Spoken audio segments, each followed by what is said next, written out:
This is the latest disclosure in a report from National Civil Defense Headquarters in Washington. It has been established that persons who have recently died have been returning to life. Welcome to Dead Radio. We're not doing that. How did she come to have sex with a dead man? Don't call me Radio Unit 91. You're a dead man. You're a dead man! He's God here in this radio station. Place where the dead speak. Rebel Radio! I'm a fake? Yes. How'd you like to be dead? You ever think about doing radio? My team is dead! But you're not crazy. You're me. And this is just radio.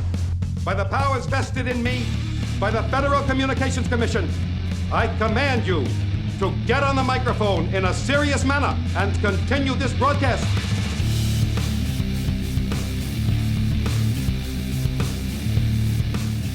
Mm-hmm.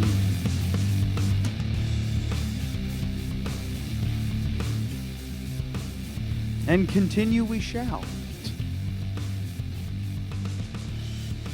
That's the worst one yet. Hello, everyone. Welcome back. Episode number 146. 146 episodes. I think we're coming up on the old 3 years worth of episodes mark, I think. Wow. No shit. So 156? 156, yes. So this idiot on episode 52 goes, it's a year's worth of episodes. Whereas we'd been like recording for a year and probably 2 months because we weren't that consistent. And it just didn't make any sense. It's like, so if you listen to one every week, it'd take a year. I'm like, yeah, but why would you do that? That's a milestone, though. That's a lot. Yeah, it's a lot of episodes. It's a labor of love. Congratulations. Yeah, man. For anybody who doesn't know, Mark T. Gerlach, as you go by now, makes me stand out on Google. Yeah. Is back in the house after I don't remember the last time you were here, man. That's it was like episode 30 something. Yeah, I think so. In the Jesus. In the ballpark of that. Yeah, so that was back when I was drinking way too much in the show, so I'm sure I was a total jerk. And this wasn't this. This whole room was completely different, right? Were we even live streaming at that point? We were, and we had that I think it was the one single camera up here. Yeah. It was just like a fucking Microsoft Life Cam or some shit like that. Yeah, it's like a piece of shit webcam. It was like $30. Now we have automatic shifting between what's the cameras? Here, watch. Yeah. Boom. Now I'm on.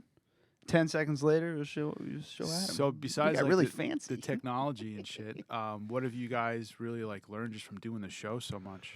That you should invite the Church of Satan on as much as possible to get views. Get a shitload of clicks. Yeah. Yeah, and it helps to just... Oh, yeah, this is back when I was doing the thumbnails and everything. What number was it exactly? I'm looking. Yeah, and also the biggest thing I've learned is if you want to interview someone, just ask. Yeah. Because we got to interview Sponge because Adam just asked. Yeah. And now we have Weird Al Yankovic on the hook. We do not. No, I just have a press contact and I'm waiting. There you go. That's how it happens. Yeah. But whatever. Could you imagine Weird Al sitting where you're sitting? Dude, you should. He brings in his fucking accordion. I couldn't. I was like, ukulele kept spinning in my head. I'm like, what fucking hipster instrument does he play? All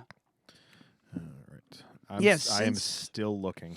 It's way back, man. Since you've been here, a lot of shit's gone down. A lot of shit has changed. With me, yeah.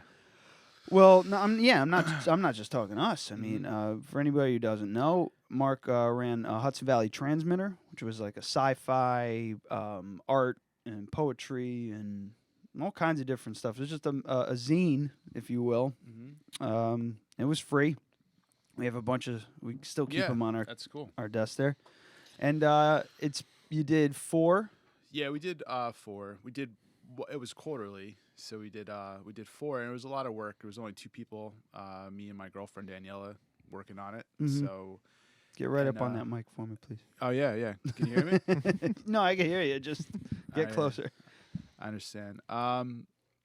So yeah, it was a lot of fun to do it. Mm-hmm. And now we're just keeping the podcast. Oh, okay. So we phased the print out. Yeah, because the print probably was a pain in the ass, no? Well, yeah, man. I mean, we'd have to load a car with like fucking 5,000 copies, and I'd take it in 3 counties and distribute them, and it was just and besides that, like designing the layout and doing everything and getting the content, it was a lot of work. We really enjoyed it, but it was a lot of work. Yeah. And way more than 2 people can handle. Yeah, but like also too, like print is nostalgic. You know what I mean? Like, yeah. That's not the future. Nothing's going towards print. So we just kind of saw, the writing on the wall, and we're like, this is not. It's fun. We enjoy it. It's nostalgic. People like it. But is there a future there where we're gonna make money doing this? Probably not. Mm-hmm. So yeah, it's like. I read Chronogram, and every time I'm just like, this is just ads. Yeah. The whole thing is ads with 3 articles. Yeah, like, I freelance for Chronogram sometimes, and it's like that when I flip through it. It's just mostly ads. And sometimes, like, I like Chronogram a lot, and they've been around a long time. They do good work. But, they'll tie their stories into sometimes, working with advertisers and stuff, because they have a big glossy magazine. It's a lot of overhead to print that. Oh, yeah, for sure. But, they do cool stuff. So just a quick update. It was episode number 58. 58. Wow. Way off. Non-tangibility. Why not? Yeah. And it has 39 views. Oh, wow. Broke the internet with that one. We'll try and get you more, but I got a feeling. Yeah, this video looks like shit, dude. I know, right? It's HD, but... What was that? March 4th, 2016. Yeah, it's not too long ago. Let's watch our video on our podcast. Let's watch the video of our podcast on our podcast. Jesus Christ. Yeah. Well, I got it muted. But yeah, it looks like dog shit, doesn't it? Yeah. This is the latest disclosure. Oh, no, you don't. I don't have it muted? Oh, well. I got you. Yeah. Oh, as soon as I hit play, like I had the tab muted, but as soon as I went full screen, it started playing. Look at that. Yeah, it's all like choppy. Oh, so we did have it painted black. We had the old sex couch. It's at like fucking... It's like a time capsule. 10 frames per second. And you see that the guitars and everything are laying on the couch. Yeah. That's because that's when Clover was, I think, still alive then. Mm-hmm. Because we had March to keep her off of that 2016, fucking definitely. thing. Yeah. Where's that Telecaster that's in the background? It's in the case. Oh. Still break that bastard out? Man, I have been, actually, lately. Just jamming a little bit more. Cool. Just goofing off. Because I want you to just write got a Machines Within parody, please. I got just write it down. And I'll get to it eventually. Write some tunes. But well, that new Quicksand album just came out. Okay. You remember Quicksand from like the mid '90s or early to mid '90s? They had 2 albums and then they're gone. Very kind of Deftones style, but not as like ominous. But yeah, they just. After 20 years, they just came out with a new album called Interiors, and I listened to it, and I'm like, I'm going to start playing music again. Cool. I'm going to play it like this. Cool.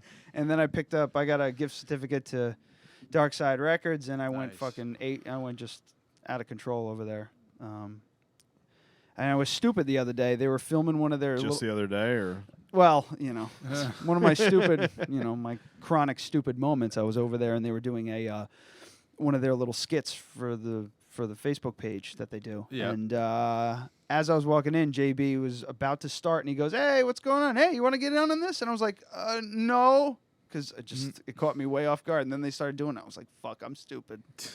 I'm really stupid. I could be on there. All of their fans could see me as a fucking Dead Radio podcast. Make sure you listen. Like, God damn it, what am I thinking?" It's the stickers of the pizza guy all over again. Yeah, it's fucking terrible. Shameless self-promotion or whatever. We're throwing a charity event just to promote ourselves. Yeah. You got to do what you got to do, man. You got to beat the brand into people's heads. Yeah. I was concerned about Hudson Valley Transmitter because it just hadn't heard from you. Or not, like, online, like we talk here and there, but I never really asked what the deal was. And you posted on the podcast. You posted a podcast explaining it yourself, and I was like, okay. No, I actually have an interview next week, and not saying who's on it yet, but I'm excited about it.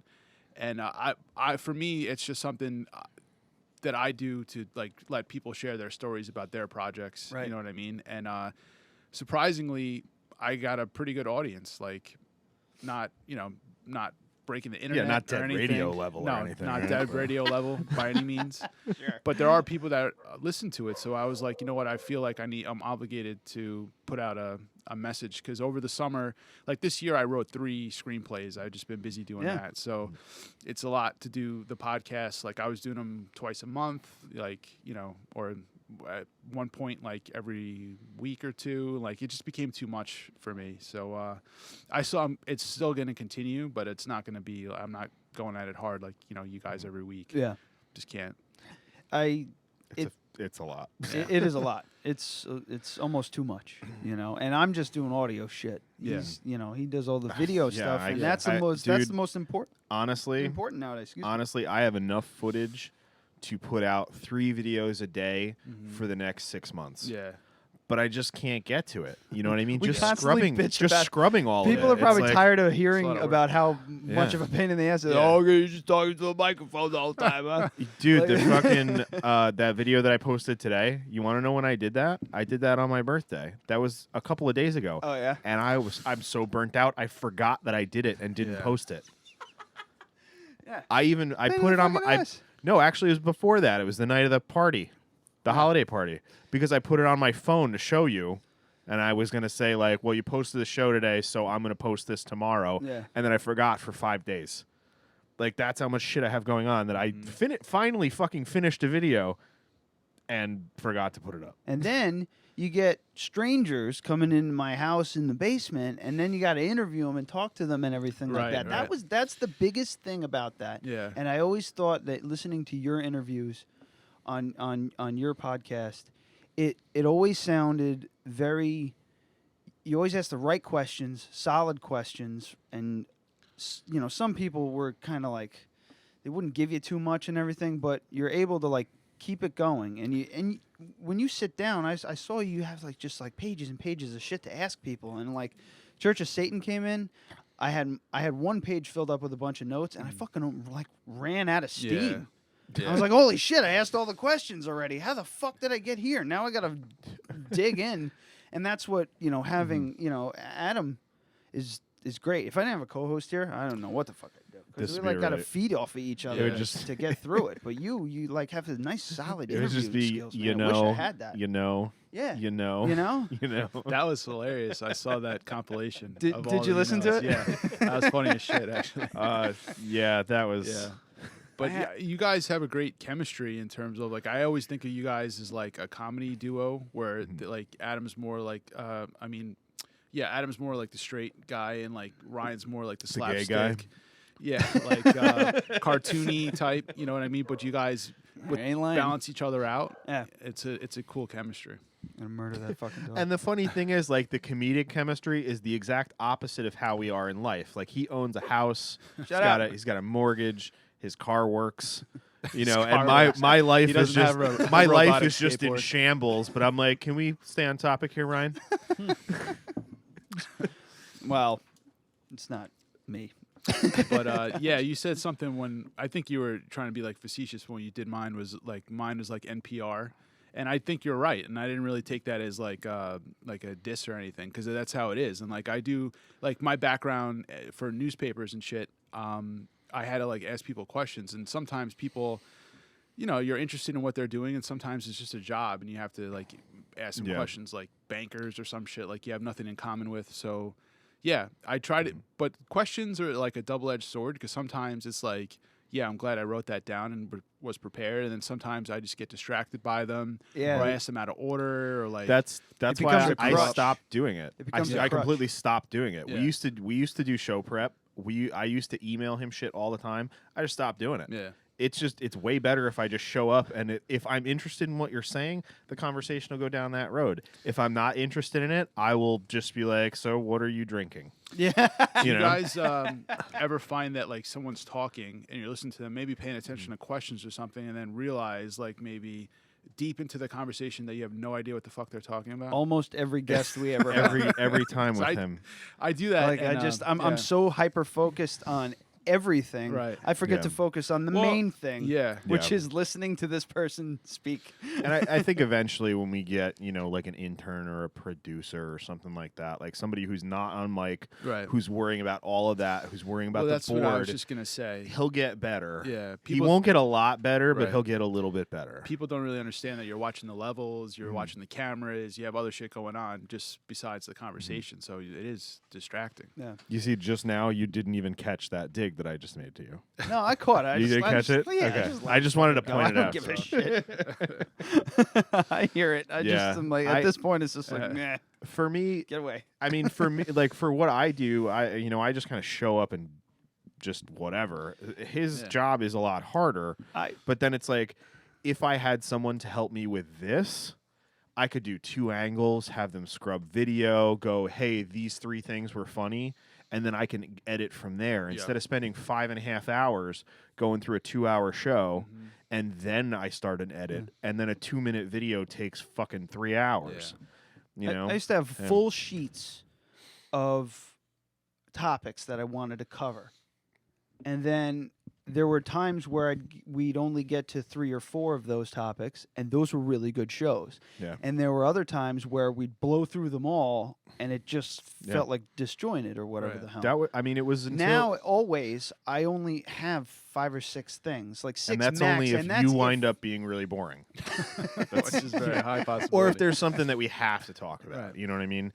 And we don't have a lot of that this week. Yeah. I haven't even looked at the news in a week. So what do you guys? You scour the news, you see what's going on in terms of like major headlines and shit. I keep an eye out on stuff. Like I used to listen to a lot of NPR, that kind of thing, and that's still only what's on in my car. But now that I have an electric skateboard, I don't drive.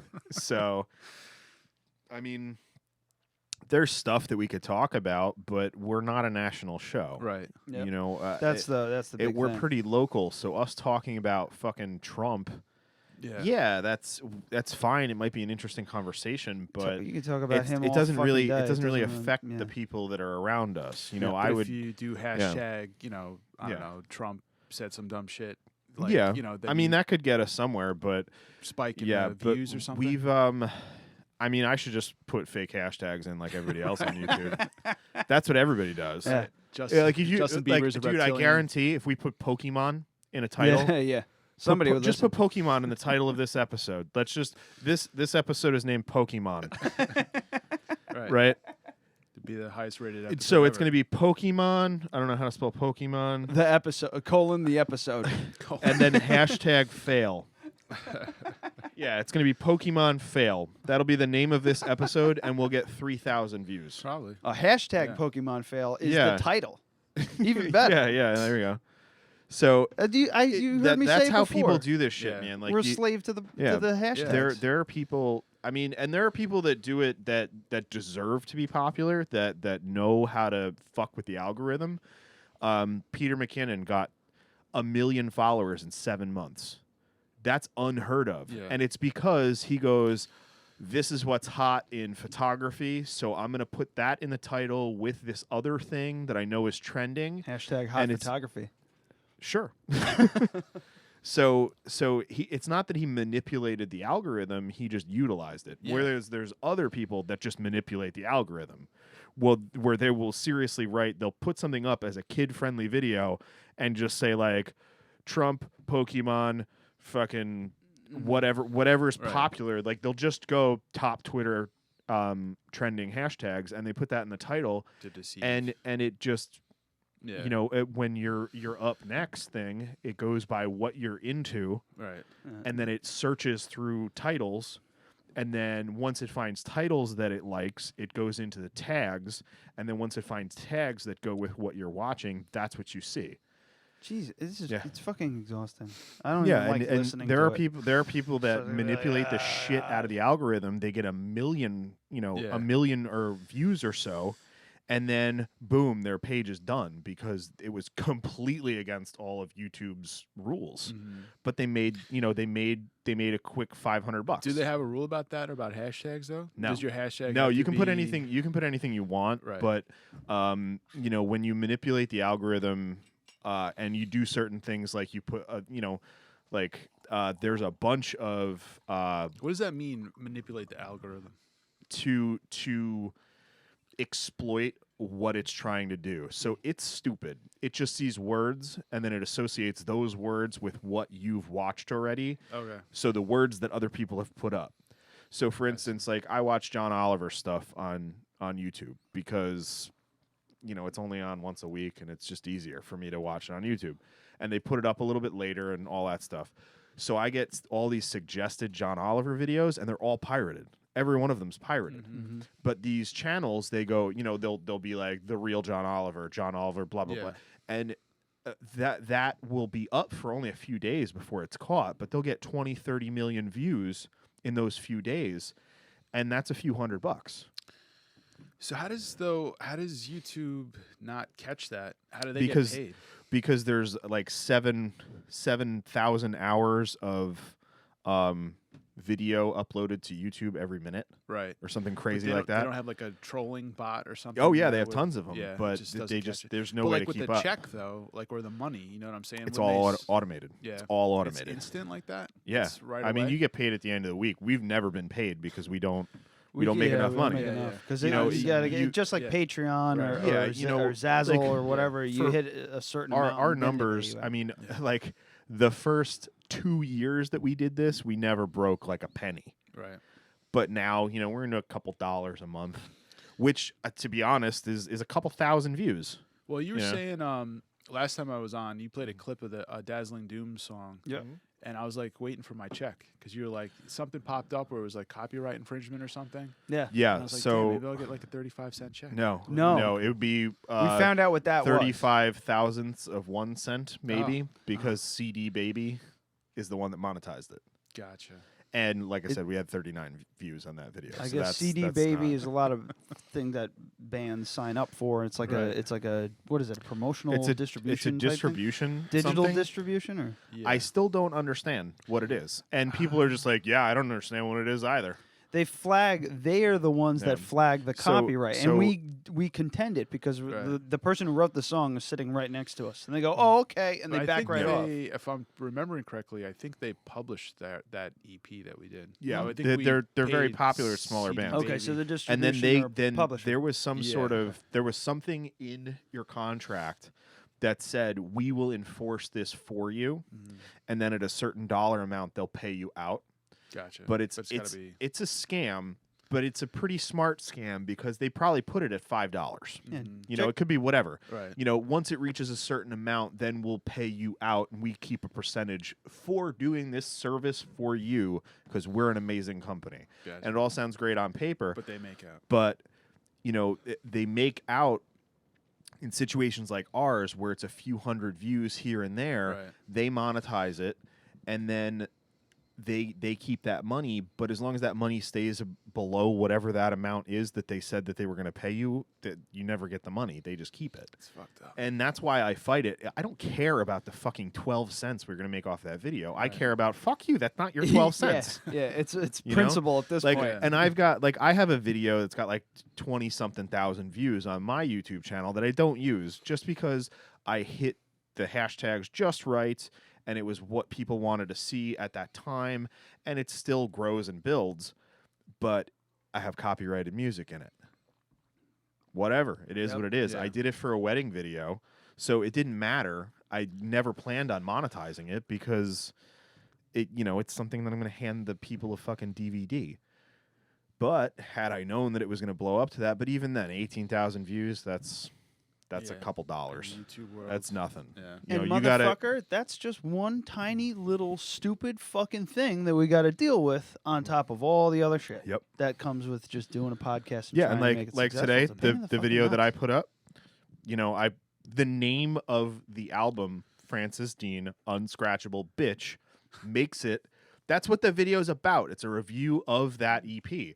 I can't not put that in the description. So it says not suitable for most advertisers. Because it says bitch in the title, and you have to star it out. Yep. So I started out in the title. I did what I'm supposed to do, but the algorithm sees that. It knows that. So they say unsuitable. You can then say, I want a person to review it, but they will not review it until you hit 1,000 views. Oh. And 7 days. So this is the problem with them freaking the fuck out over advertisers, because now let's say that it's not going to, but let's say that video goes viral and I get 20 million views on that in the next 3 days. In no situation will I ever see any revenue from that because ads were not playing, because they were worried that it wouldn't be advertiser friendly. I don't understand why they have YouTube Red. It's like they're separate, paid, whatever, and that is where that shit can lay. Why can't we just have a YouTube that's 18 and up? You know what I mean? Mm-hmm. Like, you put the warning put the warning at the beginning of the thing, may contain adult content, or even, you need a credit card to verify that you're 18. They don't charge you anything, but kind of like a porn site. Just have But that's that what service. it would turn into. Not really, because they could still put it in their guidelines that you can't have nudity, you can't have all this stuff. Yeah, but I mean, like, they want everything cursing, and shit like it's that. just for the same reason it's for the same reason at patreon.com/deadradio podcast and zazzle.com/deadradio podcast. You want all your stuff in one bunch. You see? It's like, yeah. And there's that. The shameless self-promotion thing. I can do it on the show, but it doesn't really count if you do it on the fucking show. I'm terrible at it. It's so bad. And then he gets mad when I say my podcast when I'm telling people about the podcast. I'd be like, when you tell people about the podcast, you can say it's yours too. If you initiate the conversation, you can say on my podcast. I gotta be like, nah, he's got a point. I'm really bad at this. But whatever. But yeah, the podcast that I manage and also co-host. You're so you're looking at digital in the future, I'm thinking, and no print for HV. I mean, yeah, right now, man, it's just the podcast. Yeah, right now it's just the podcast. Like, it's just too much with the running the website, and my focus right now is the screenplays. So yeah, let's talk about those real quick. Yeah. So you came up with you actually wrote 3. This year I wrote 3. It took Mike like a year and a half to write a fucking trailer. A trailer for a slapstick comedy. I wonder if he's listening. Shout out to Mike Bleakley. Kurt Bosch says husk. Yeah, that's an inside thing. Yeah, I wrote 3 doesn't mean doesn't mean they're good or long. Yeah, it doesn't mean they're any good. I don't know. The one that Mike was writing had semen tasting in it. So yeah. Is there any semen tasting in your script? Yes, that's what this one's about, actually. The Semen Taster. A loose biography. Yes. So what's this one? This one is If It Bleeds, It Leads? Right. All right. How much can you talk about it? He can talk about the whole fucking. You can get the whole goddamn thing on his website. Oh yeah. Yeah, you can read. Well, you can read 10 pages. You can read 10 pages of the script at Mark T. Gerlach, Gerlach. Oh, it's Did you ever send me a MARK. link to that? I didn't know about that. I mean, you might have told me about it. If you did some research about the guest, maybe you would know. No, I don't research the guests. I've already talked about this. So this screenplay, If It Bleeds, It Leads, it's basically about a deranged news reporter. It takes place in the 90s. And My favorite years. Yes. Would you rather we filmed it on like a Sony camcorder with like tape? That would be cool. So it just looks shitty as possible. I actually got a lot of 90s props. Yeah. To make it look. So I do have a authentic, Sony. I do have a Sony Handycam that still works. He also has a 90s car. Yeah. Piece of shit. So, no, but it wouldn't work because that car's supposed to be brand new back then. That's true. Yeah. So anyway, the reporter commits a pair of murders and then is assigned to write about them. And while he's covering his own crimes, he spirals deeper and deeper into an insanity. So that's what this is about. It's a murder mystery. It's like a psychological drama. Uh-huh. I was a reporter for a while, and gave me news, insight to working in the newsroom, and shit like that. So you were with the. Can you say with who? Yeah, I mean, I worked at the Journal for a little while. Yeah, that I knew.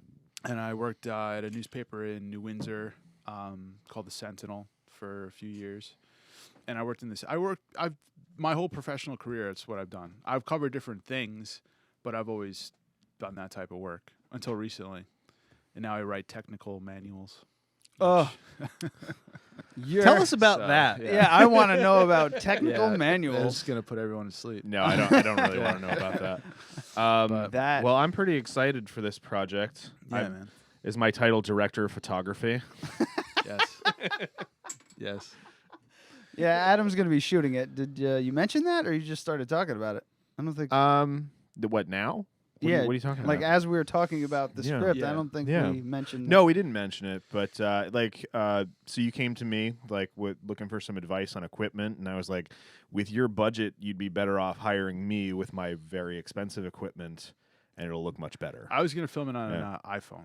Which you can was my do. initial You idea. can definitely do that. What was the movie we were talking about, right? Tangerine. Tangerine Yeah. is Yeah, the name dude. of the Yeah, filmed the whole thing on an iPhone for like Yeah. 5 or some shit. It right? looks pretty fucking yeah, good. he did. But Yeah. he got it's not hollow clip, but he got some lens that clips onto the iPhone. That's the big thing. Yeah, and he got 'Cause, Movie Pro, yeah. which is the app that brings it close to 4K, but it's not 4K. But I mean, it looks good. Yeah. So it doesn't need let's to get be super 4K. let's get super technical and make Ryan mad.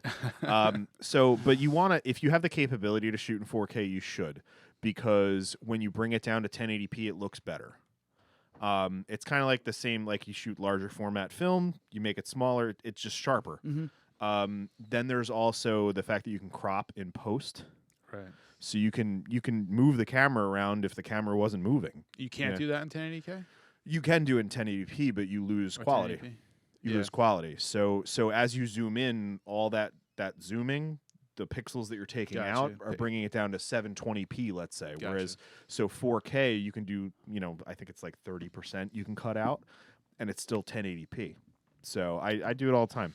I do for the show. Like this is 4K, and I can pan and zoom inside of the time lapse. It just makes it a lot more dynamic. And this thing will shoot 4K. So, that setup right there is the cost of 2 iPhones. So, and that's without lighting, that's without the gimbal, that's without batteries, that's without memory cards, all that stuff. Right. So for what we're doing, I think this is going to be fun. It's going to be cool. I'm stoked. I can't wait. Can't wait to And start. especially because, I have a drone, if you want to incorporate a drone shot. I've got steady cams. I've got all kinds of shit. We can keep it simple, or we can make You got a some leading really man? Well, I have a cast of characters, or actors rather, that I met at the Newburgh Actor Studio. So these are all legit actors Oh, who've cool. been on CSI and shows like that and shit. So I had I'm actually, I'll just put it this way, gonna be playing the main role. Oh, right. Yes, which came as a last-minute curveball, and all the other actors are professional actors. So That's intimidating. Yeah, So we can call this episode with writer-director Mark Gerlach. So I'm excited to do it, but definitely Scared shitless a little at bit the out same of my time. element. So it's but it's gonna be fucking cool. I can't wait to get it going. We have bunch of different locations where we're shooting. I was going to ask, Yeah. what locations have you picked? Anything Well, good in the Hudson Valley? Or yeah, I mean, we're going to do some of the shots are outside, which we have to postpone because the weather's been fucking shit. For sure. It takes place in a newsroom, so we're actually shooting in a newsroom in New Windsor, a newspaper, and the White House bar in Fishkill. I know it well. Yeah. It's a scary place sometimes. So we're shooting there, and actually, some of the scenes will be at my place.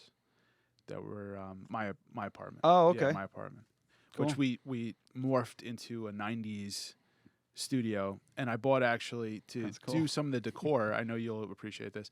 I bought a 1993 issue of Hip Parader magazine. Nice. Where'd you find it? Dark Side? I found it on eBay actually.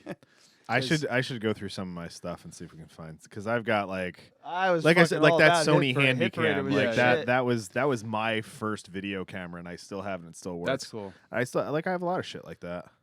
Yeah. I have a bunch of acting credits. Yeah. Now that I'm thinking of it. Yeah. Yeah, All Dead the Radio shit that he Podcast, did. the movie. Yeah. Yes. Bear Love Monkeys. was- Bear Love Monkeys. What? Yeah, it was I don't know if I caught that one. that was a private video. What else? Yeah, and then what was it? Ryan Bosch the movie? Was it? It was like a Bosch no, it was doc- like a it was Boschumentary. called. We originally called it a Boschumentary, and then we were calling it Ryan Bosch a retrospective. And it was about how Ryan grew up in a concrete shack in between the train tracks and the river. The shack's still there if you want to go see it. It's at New Hamburg train station. It's based on a true story. Yeah, yeah. And his father was a dog for some reason. And my mom was like a raging alcoholic. Yeah, who was him? Who was him? Yeah, with my hair up in a bun. And he would make extra money during the winter by shoveling baseball fields and parking lots. So we have that. And trimming hedges with scissors. I also did a trailer for a movie that we never did. Oh yeah. What was that about? And we're doing the Tim Cop That was trailer. we never came. It was the working title was an extremely independent film. yeah. We didn't like. It was funny because we came up with the script to it, and that's it's on our Instagram. like Yeah, we came up with it. We started like working it out. He drew up an actual storyboard and everything, and then it was Clerks but dumber. It was like it was Clerks, very dumb. But it also was like It was. We wanted it to be Clerks and the movie Bullet. Have you seen Bullet? Yeah, is that with Steve McQueen? Yeah. We wanted it to be a mix between Clerks and that movie. Yeah. So there's like a car chase and there's like drug dealers. Very It's brave. There's no there was no way it was ever gonna happen. But what happened was, Dude, Where's My Car came out like shortly and after it's the we same fucking idea. It's pretty much I wake up and my car's gone. Yeah. Basically, his friend Tommy stole his car and gave it to a drug dealer because he like lost the drugs or something. Like they were he owed him stolen. money or so something he owed like that. he owed his distributor money, so he stole Ryan's car, which was a Firebird, and gave it to the drug dealer. So then Ryan goes and steals it back from the drug dealer, and there's a car chase. I think that was it. We didn't have a written out script. It was just like, we'll just do it. It'll be fine. We shot a couple things and Yeah. then it fell apart. Yeah, so we just did a trailer for it for a high school project, it's up on our Instagram. If you I can't imagine. Like you got like a nice, thick fucking script there, and I can't imagine doing something like that now. After what I saw, just making the movie, which really fucking slayed me when when that snowstorm came through and fucking dashed that whole thing. Yeah, that sucked. But just doing that and shooting it, like the weather changed on us drastically because it was in February. It was in January, February. It went from 25 degrees to almost 70 in a couple days, and he had to keep wearing the same shit. It was like 70 degrees outside, and I'm wearing a hoodie, a T-shirt, my wool coat, a scarf, and I was like, I'm going to die. We had to worry about people in the background that are fucking wearing shorts. Right. It's a fucking challenge, and you can see stuff, like you can see the change. And then, so it went from fucking 25 degrees to 70, and then it snowed in the last fucking scene. That's New York, man. It was snowing. So, and it's just it's a dumb fucking movie. If anybody wants to check, how many views are we up to? It's got like 50 maybe. 50. And I might be giving it a couple. Yeah.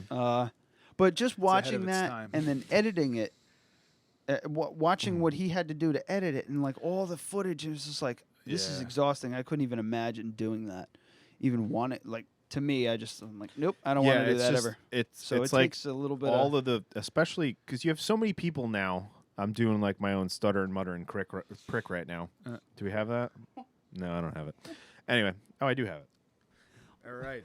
Well, when we get back, so long. Why did people who listen to this show, they need to. If you're you're just listening to this episode for the this is the first episode out of all of our episodes that you started listening to. And that got replaced with yeah, and that wasn't cut together. That was all one thing. But yeah, you have all these filmmakers that are making movies now. They're putting out like a 10-minute, like basically a film every fucking day. Yeah. And they're doing all the filming themselves. They're doing B-roll. They're doing all of this stuff. And I'm just like, I was like, I want to do a vlog. That sounds fun. And then I did it for one day. It's a lot of work. And I was like, that's a 12-hour day. Yeah. It's a 12-hour day, and your whole life has to revolve around it. You can't work. This has to be Right. your job. So But you were saying, man, and I think it's true. I mean, that's the future. Like, people want to see like those short videos, and it's gonna trump everything else, written words and audio, even. I think, Yeah, I think that like big films are always going to have a place. They're always going to be around. Well, I don't mean like but overtaking for film, for daily like content, I would say I watch YouTube 30, 45 minutes a day. Usually, there's like 5 or 6 people that I follow. That's some days more than I watch regular TV. And then when I say regular TV, I mean Netflix. I don't mean regular TV. I actually tried to find like a YouTube app. My TV's too old. It doesn't accept a YouTube app for my TV because I wanted to watch something on my TV today. Off of YouTube. It makes no Apple fucking TV, sense. And most of the time we end up just watching like YouTube clips of like crazy. fucking Pawn Stars or something. Yeah. You know what I mean? It's a great place to find illegal shit too. Yeah. Like UFC. Like every time there's a UFC event, like a pay-per-view, I just wait till the event's over and then I go online and then watch half of the fights on There YouTube was before they get somebody booted. that was doing Breaking Bad, all one word, Purple Monkey dishwasher. So after Breaking Bad would air, like 15 minutes later, you could go on YouTube and type in Breaking Bad Purple Monkey dishwasher, all one word, and it would bring you to that. A Simpsons reference too. But again, hacking the algorithm because it's all one word, and a lot of people they'll do underscores or something like that to try and fool it for a little while, but the search algorithm will still find it. Well, that's why a bunch of people were pissed with that McGregor fight because they could watch it on Facebook, right? Yeah, for free, and what they call it, like charge like $100 or something to get the pay-per-view. It was something pretty insane. Yeah. And I remember Scott got that fight, so I went to see that. And it's exactly what happened. He spent $100, and he even bought a 42-1 T-shirt. Like, so Mayweather's one loss to McGregor. He was wearing the T-shirt while McGregor was getting his fucking face beat in. It was kind of funny. That's a shame. But yeah. So you got this the script, and you're ready to roll. And it sounds like it's right up. It's based off of your experiences or your mental state. It's based or off what? of the time that he murdered a couple of people. Yeah. No. Wanted to murder someone? My question is do you have it finished? The whole thing? Yeah. Because we're kind of doing like a short, we're like doing a trailery version. Yeah. My goal with the trailer is to help option the script. You know what I mean? Yeah. So like people are more inclined to watch a 3, 4, 5 minute video, however long it ends up being, instead of reading a 95-page script. So thank Deadpool for that. Yeah.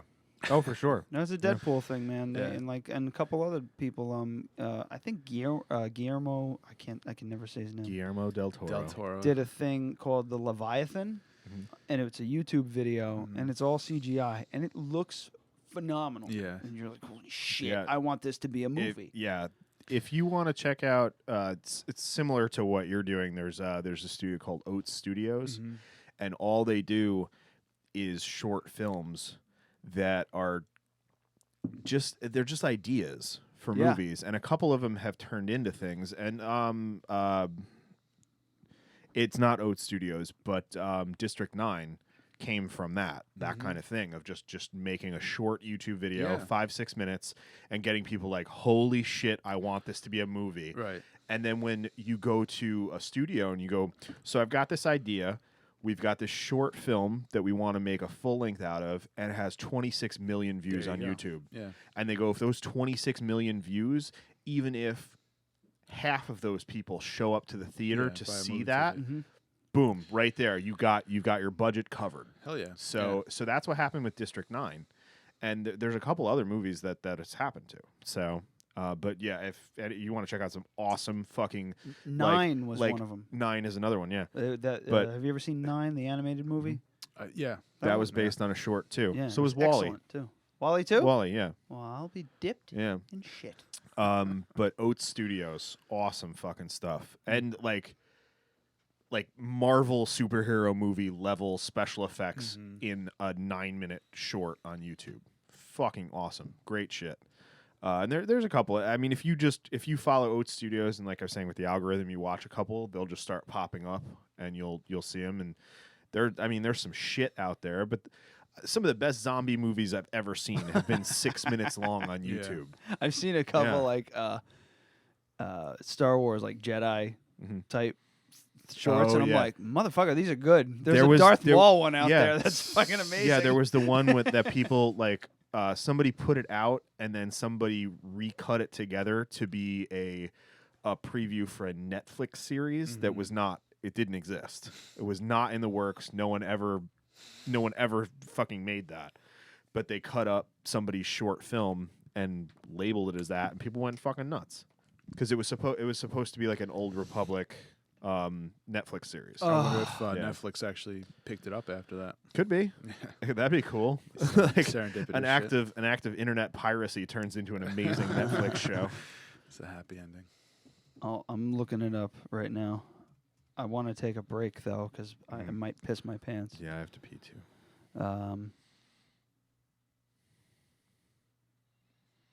Yeah.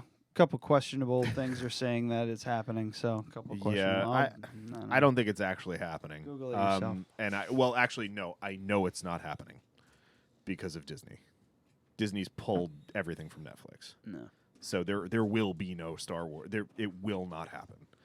So, I mean, they're pulling all the Marvel stuff from Netflix too. So, it is what it is. It's fine. Netflix is a great platform, but Disney doesn't own it, so they're not going to put their shit on there for free. They're just Netflix is going to be the new HBO, and HBO is just going to slowly collapse. It's my thought. You're a glass is half empty sort of guy. No, it's just there's like 2 shows on HBO that are good. All right, well, what the fuck is going on? Here we go. So let's take a break because I'm going to die if I don't take a wee. Don't die. We're going to do What Are You Drinking? We're going to talk a little bit more about... I want to do a table read. We like doing table reads here. Let's do it. If we could do a table read when we We're get going to back... have to all huddle together. Do you have a photocopier? What?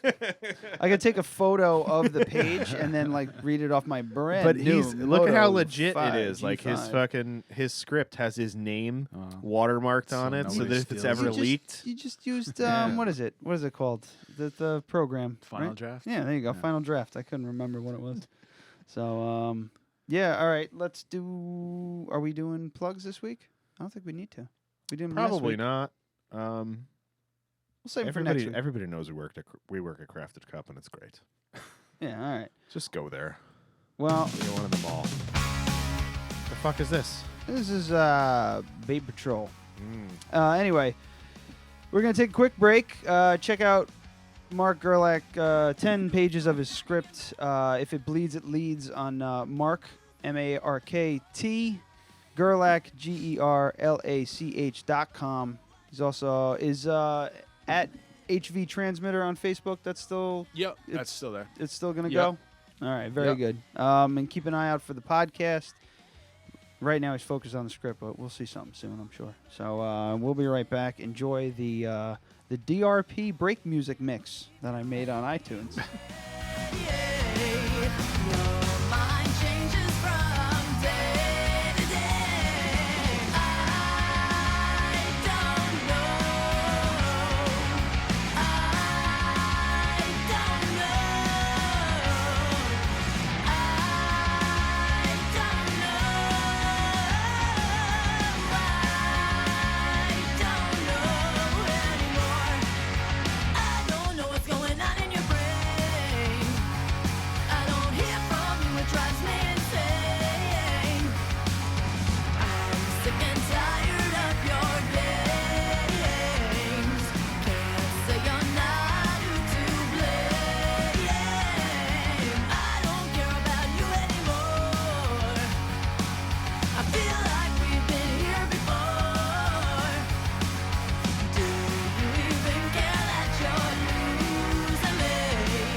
shouldn't bother. You're probably sleeping, get good control.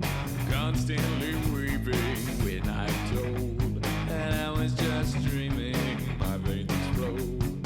My heart is leaking, leaking. My heart is leaking, sleeping, weeping. My soul is sleeping, leaking. My heart is leaking, sleeping, weeping. My soul is sleeping.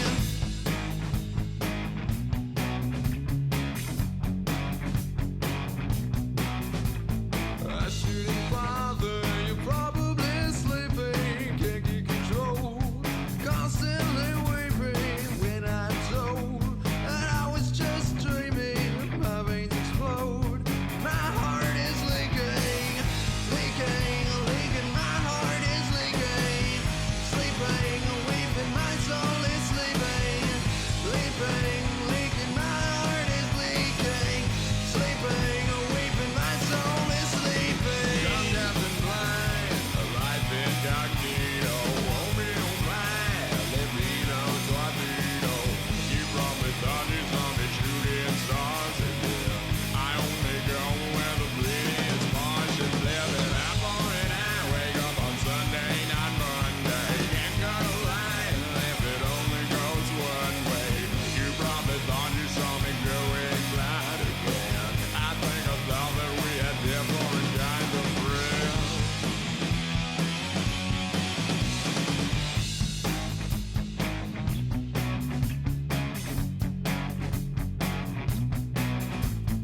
I shouldn't bother. You're probably sleeping, can't get control. Constantly weeping when I'm told I was just dreaming. My veins explode.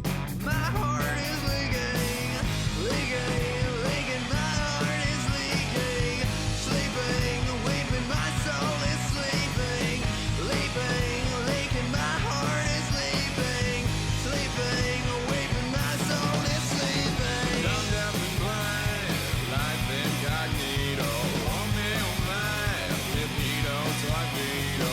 You probably thought you saw me shooting stars again. I only go where the prettiest Martians live. And I'm boring, I wake up on Sunday, not Monday. Can't cut a line if it only goes one way. You probably thought you saw me going blind again. I think I thought that we had different kinds of friends. Enemy mind, franchise runs sublime, mechanical mind. You're just not my blood type. In paradise, well I play my good time. Heaven is nice, but it's just not my life. And I don't know what the notion is told me. Taking it slow because it shows up so slowly. In parasite, the fire burns away inside. Just stabilize and kiss all of your hate goodbye.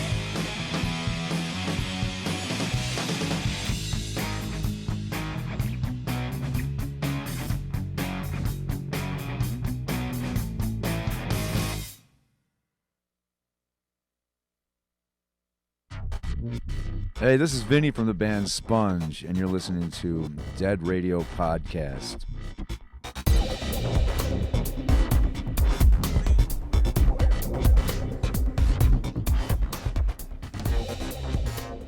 All right, Vin, thanks a lot. And we're back. For those that don't know, we're a very famous podcast that has interviewed a gold record band, I think. Probably platinum. Platinum record band? Yeah, sure. Fucking everybody knows. I'm like 16 Candles. I mean, yeah. that album sold. I'm like, have you ever heard of Sponge? No. Have you heard of Plowed? No.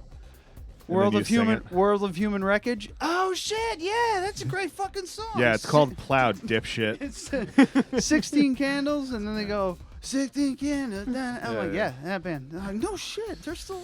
Where are they from? Fuck you, Detroit. Yeah. Okay. Mm-hmm. They're doing well too. They just they released like a music's in this kind of funny place right now where a lot of shit can be done just on your own. Like if you got a recording, if you got some way of recording your music, and it doesn't sound like shit, you could just do pledge music or something like that, and it's kind of like a crowdfunding for albums. And Wendy O. Williams did it. Not Wendy O. Williams. Fuck. The chick from the Dresden Dolls. Doesn't matter. She did it. For the Dresden Dolls did it. They made like, I think it was like $2 million or something like that. No shit. Nowhere near what they would have made if they put out a studio. If they put out a record. studio record and then went on tour, because like all that shit costs a fucking ton of money. Yeah. Whereas people would rather go, hey, I'll just give you $13.99, and then when the album comes out, you send it to me. But those bands though have they have huge. Could you imagine if Clutch did that? Oh yeah. They would make double what they're making right now. Well, that's why they opened their own. No their own fucking records. middlemen. Just you order an album, we fucking send it to you. Do you think that would work though for lesser known bands? Like no. Yeah, Definitely that's not. a band that's already you had traction. you gotta have a following. Right? Yeah. It's just not gonna work. All right, so let me do this. It's what are you drinking? That's what I want to do. All right, before we do what are you drinking? Show of hands. Who thinks the neck pillow has to go? It's fucking cold down here. Don't you man. raise your hand, Mark. Hey, if he's happy, All right, I'm guys, gonna do it every. I'm gonna do it every it's episode. his house, We'll keep it until you're outvoted.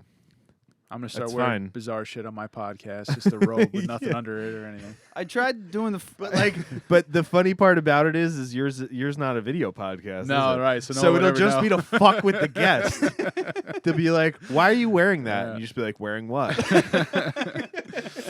is what I Fucking always feather wear. boa and star sun. He's just like Elton John.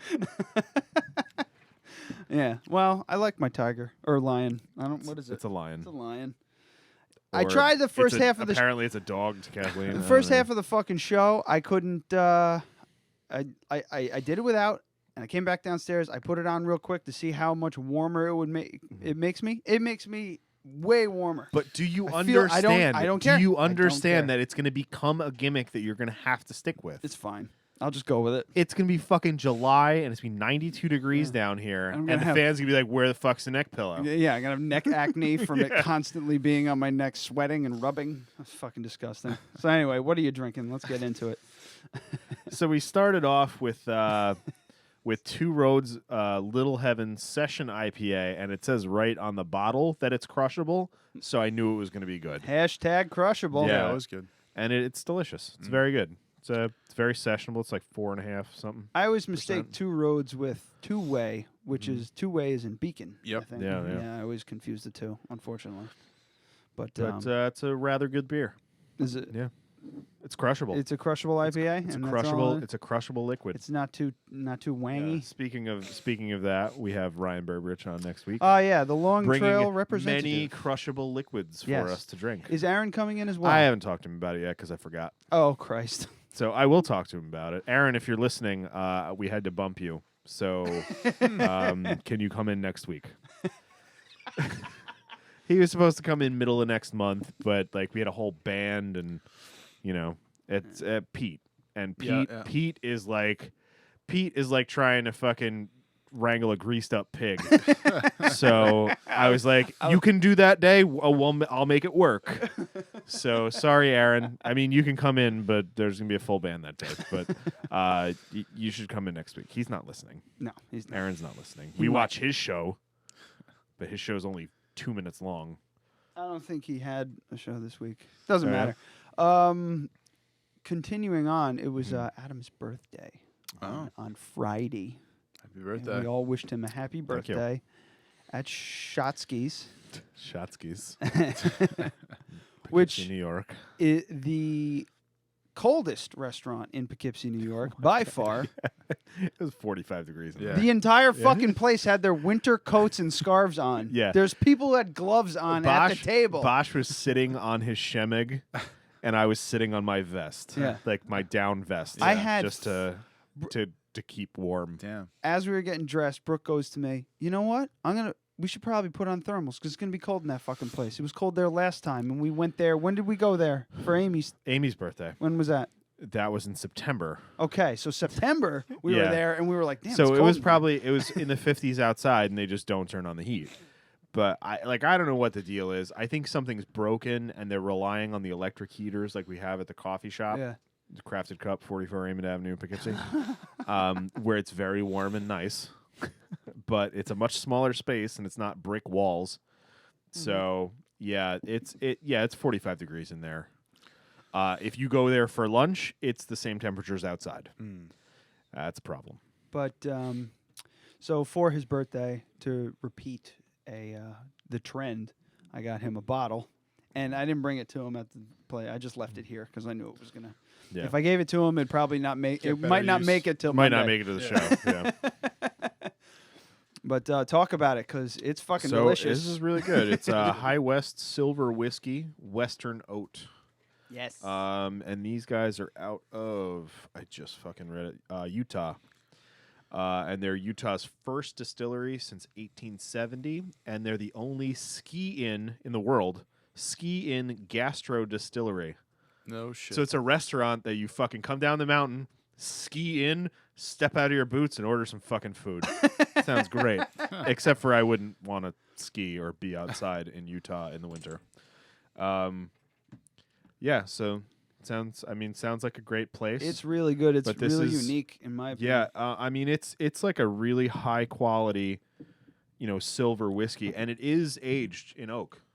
Yes. but very. So it's produced in small batches, and it's copper pot still.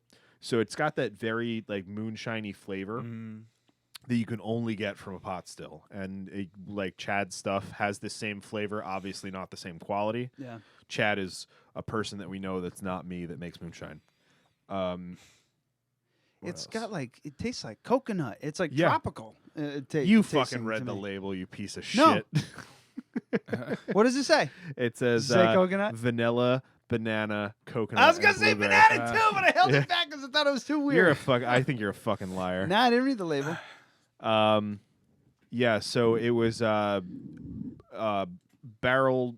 So it is aged in a barrel, but not for very long, obviously, because it's clear, and it's a French Limousin oak. Oh. So it is a whiskey. Can't be called a bourbon because it's not aged in American white oak. But it's fucking spectacular. We're supposed to do a table read, and now we're not prepared. Oh, you're supposed to take pictures. Oh, also, real quick shout out to my mom. She brought back a couple bourbons, but I'm saving them. Okay. For my birthday. Birthday? So, I'll review So I should those. maybe not get you bourbon for your birthday. Yeah, I would go with gin or tequila. Actually, no gin, because I have a gin making kit, and I am making gin as we speak. Okay. Okay. Oh, no, don't start that. I won't be able to get that out of my head. I think shout we out should, to Christina Pajitsky. we might be able to make, like, I'll take a picture of the... No, I have a better idea. Oh, my God. So, since we're making a movie, the movie is called Tim Cop. It's going to be a very short film. It's going to be very stupid. And Ryan is playing all the roles. I think you should do the entire table read yourself, all in different voices. Is there any way, like, do you have a recommended spot I should start? Or do you want to do this with me? No. I don't. Come on. Help me out. Be a pal. You could read you want to read the first couple pages? Well, definitely let's keep it to what you have on your site. Yeah. Narrate! The first 10 pages are on the site. Okay. So let me see here. This is fucking crazy. Am I doing I have to do the setup, right? Yeah, but if you're reading the dialogue, if you're reading the descriptions, it would probably Just be weird. paint a picture for the audience. All right, so wait. You are a fucking professional. All right. So If It Bleeds, It Leads, written by marktgerlach.com. Internal? Is that INT dot? Inside, basically. Inside? Yes. Internal? Interior. That's the word I was looking for. Interior Newsroom. Night. January 1993. Reporter Melvin Doherty, late 20s, typically types frantically on the keyboard of an antiquated computer. Melvin's wiry and sickly thin. A tie chokes his skinny neck. Thick glasses rest on his big, crooked nose. Melvin's editor, Larry Lanigan, mid-40s, sits behind him. Larry's overweight and looks like Jabba the Hutt from Star Wars, and Peter Griffin from Family Guy had a baby. Jesus. Stress has molded Larry's face into a permanent glower. Good word. Also seated behind Melvin is assistant editor Dexter Caulfield, late 30s, Larry's sidekick. Am I saying Larry and then reading the line? No, you're going to do the dialogue, but in different voices. All right, so this is, I got to introduce everybody. This is Larry. I needed your story 15 minutes ago, Doherty. And this is Melvin Doherty. Just a minute. Got to double check a quote. Dexter. You hear that? It's the press firing up downstairs. I don't know why Dexter is. It's good, though. All right. You're out of time. Got to file now. Or we'll swap the article out for a filler on changing smoke alarm batteries. Neon orange words zoom across Melvin's dark gray computer screen. The text reads, Tree Hollow High School students dedicated their annual fall art show Thursday night to Alex Warner, a 17-year-old senior who died in a train derailment this week. Although somber, students at the event shared fond memories of Warner, an avid painter and member of the school's theater club. Melvin's index finger hovers over the send button. His finger, as it rapidly pecks the key, resembles a viper snapping down on its prey. A message flashes on Larry's and Dexter's screens. Article received. Author Melvin Doherty. Jesus Christ, I can't believe it. He finally filed his masterpiece. How many inches? Oh, now he's from the Bronx. I don't know. I'm going to go with Bronx now. This is Dexter still. How many inches? We need a small filler. Reading now. Let's see. What can I salvage from this mess? Melvin closes his eyes. His face calms. He cracks a grin. The tranquility ends quickly, however, when Larry shatters Melvin's zen with an insult. Crap! A festering pile of crap! Before Melvin can retort, Larry and Dexter continue their pejorative tirade. How about that? Now I lost my place. 3 weeks since you started and not a decent piece of reporting out of you yet, Doherty. Where's the info on the derailment? Chris, I had 20 inches on the crash in today's paper. The student's story about Warner and heart-wrenching. Oh, I read that wrong. Sorry. A fresh angle in the tragedy, I thought. I'm fucking up everything because I can't keep my goddamn thing straight. Fellow reporter Chris Knox, another motherfucker, sits nearby. Chris, engrossed in his work, is oblivious to the conversation. Thick lenses make Chris's eyeballs appear huge. His desk is full of old newspapers, esoteric sticky notes, piles of used notepads, and empty coffee cups. A suicidal man stops his SUV in the middle of a railroad crossing, and a train barrels into him and derails. 4 passengers die, including a well-liked high school senior. That's the lead. Nobody gives a fuck about an art show. Dexter and Larry hammer away at their keyboards. I'll have to rewrite the entire article myself. Melvin looks down deflated. You'll get a mulligan since you're newish. But that excuse is running out. Melvin nervously shuffles paper. Your shift's over. Go home. Melvin looks at the clock. It's 9 p.m. We want you at the Warner funeral tomorrow morning. It's at McCurdy Funeral Home on Talbot Street. Oh, shit. Name drop. It starts at 8:30 a.m. But get there early. It's disrespectful to, go to the funeral uninvited. I don't want to stop there. I want you to stop too. Well, that was. Did he do it? Did he do it justice? Like I could feel you cringing from over here. You sounded like Mo from The Simpsons. I don't know. Were any of those how you envisioned any of those characters? Not really, no. I'm sorry, Mark. Don't be mad at me. No, but it was a good attempt. Well, yeah, it's more of a serious thing, so I had to pump it up. He's not good at serious. Yeah, but I'm curious where it goes. Is he supposed to be? I was doing a certain voice on that one because to me he seems like a defeated, kind of broken guy. The protagonist, the main character. Yeah, Melvin, as it were. I don't know if it's. He's clearly delusional. At first glance. Yeah, and you'll see it in the trailer too. Like there's parts of the trailer and in the screenplay where shit occurs that you're not sure if that's actually happening or if that's in his head. Like he's basically out of his fucking mind. That's what I kind of liked about Mr. Robot. I haven't really kept up with the series because I just got tired. I got tired of hearing. I forgot about it. I got tired of the whole anti-hero addicted to drugs, blah, blah, blah. Can't get his addiction straight. It was just boring to me. It's the same old fucking show. But I'm sure it got better since I just haven't picked it up. But I liked how you weren't sure what was real, what was, in his head. Yeah. Like Evil Core was the name of the company that that wasn't the name of the company. But that's what he sees it, how he perceives it. So you're watching the show as he, but then it's also like, do you know if that's actually how he perceives it, or if it's just a cinematic device? That's what he calls it jokingly in his head. So that's what they're showing us. It's got that, schizophrenic Fight Club kind of feel. Yeah, and if, and I'm assuming that's what you're probably looking for, or maybe not. You have to watch the trailer and find out. When are you aiming to have this out by? We're a ways off, I'm assuming. Oh, yeah. Probably, I'm hoping for like the end of February, early March-ish, in that ballpark. Yeah, so filming starts, Wednesday? Yeah. Well, actually, I was thinking like 6 months. Yeah, apparently. Because the Wednesday. That was the outside one. Yeah, okay. yeah. Oh, that's good that you mentioned that. Yeah. Yeah. So it starts Thursday, and it's gonna be fun. I was thinking like 6 months. No. Well, no.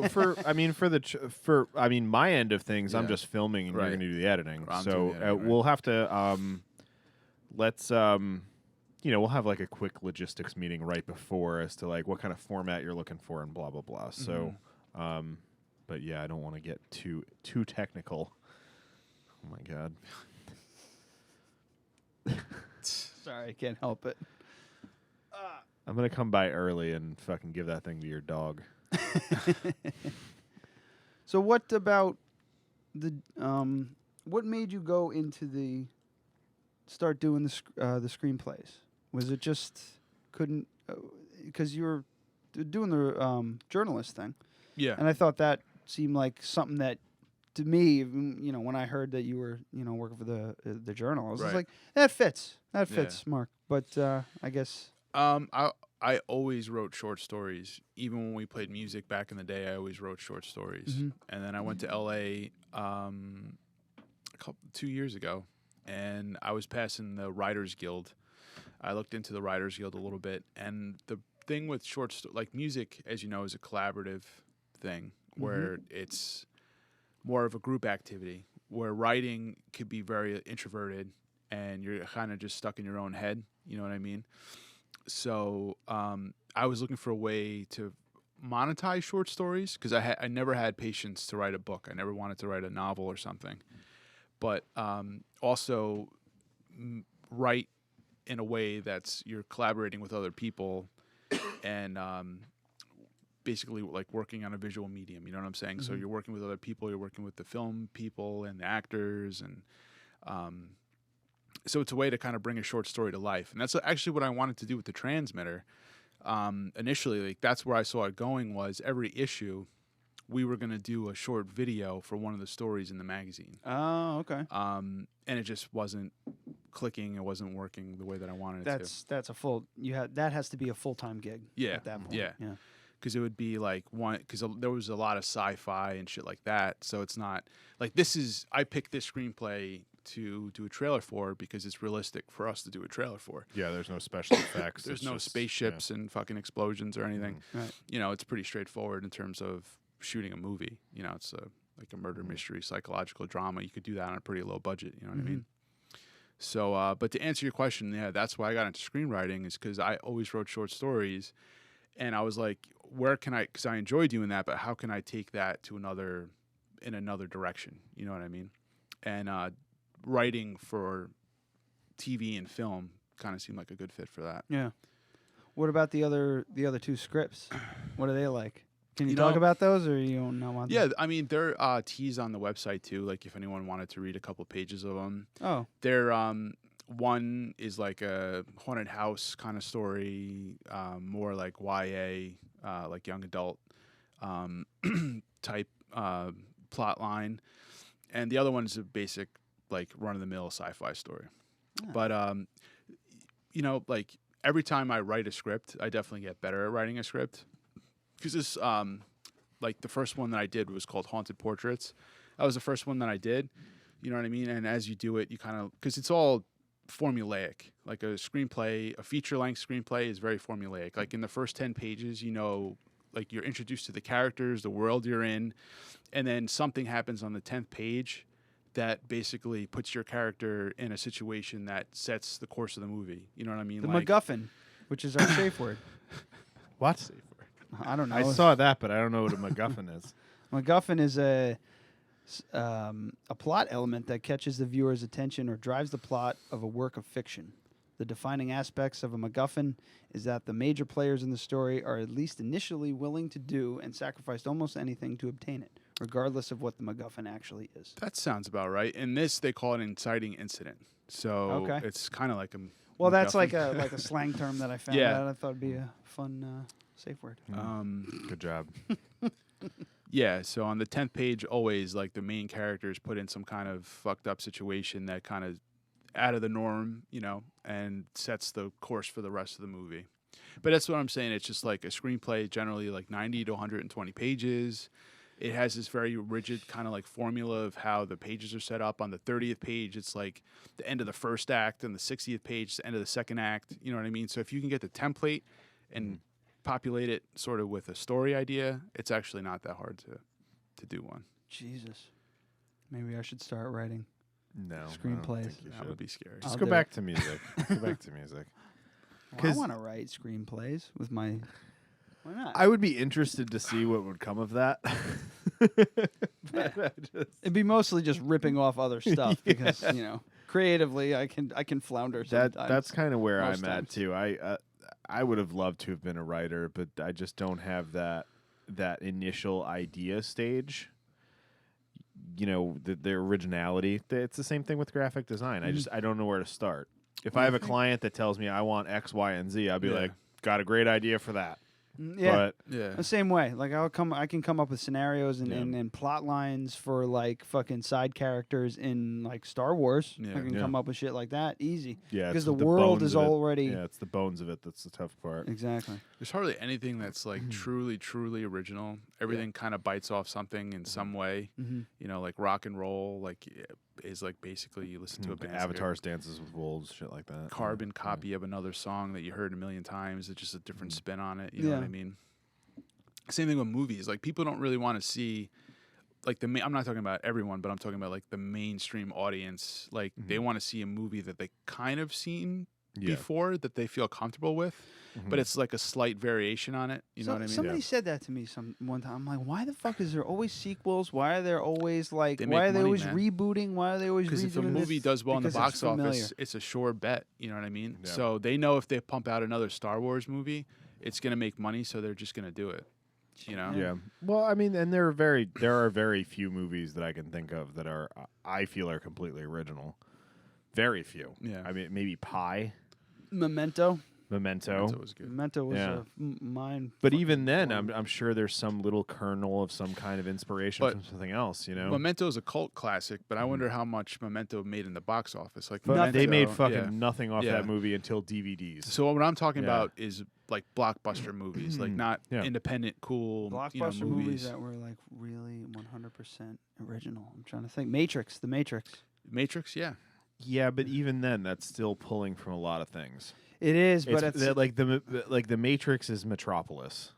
You know what I mean? And that's like They one of the cite, first fucking films. I always fuck it up. Simulacrum and Simulation or something. John Boulier. It's like throughout all of the Matrix. Like there's a book, like a Oh yeah, So they're ripping off books. it mainstreamed. It's a fucking philosopher It that was they able kinda, to like extracted the idea to from. mainstream original ideas into, but none of it's original, you know. And it's just there are very few out there. Yeah. And even then, you could go. I'm sure if you fucking dove into it, you could find some influences for like a movie like Pi. Ghostbusters. I was just talking about it today. It just popped in my head. I'm like, that's an original blockbuster.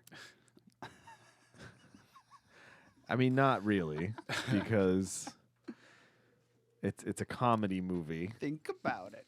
Think about what? Oh, I don't know. Yeah. I mean, the premise is there's ghosts attacking people. Like, that's not... at its core, it's a great movie, but it's not a great film. Do you know what I mean? I don't know. I think it was very well done. It was very well done. I love it, but I don't think it deserved to win an Oscar. Yeah. I agree to disagree. All right. I think it should have won an Oscar for greatest movie ever. This is good whiskey. Yeah. Makes you think crazy thoughts. Okay. You're right over there. Yeah, I mean, sure, Ghostbusters is great, but that's not what we're talking about. Oh Christ.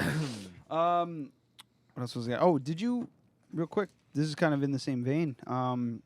There is a article I just popped in. GoPro just quit the drone business. Did you hear about this? I didn't hear about this, but that's very topical for this show because one of the few very legitimate copyright claims we have on the show was GoPro when the Karma drone first came out. Yeah.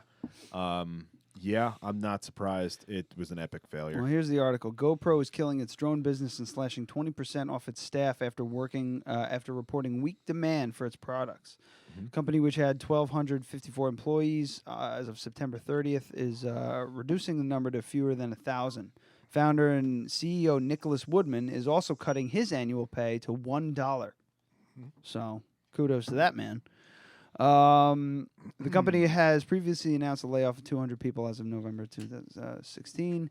The Karma drone, which cost about $800 without a camera or about $1,100 with a camera, was the second largest seller in its price range.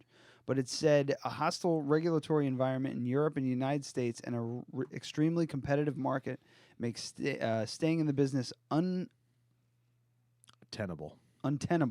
I don't have this in front of me.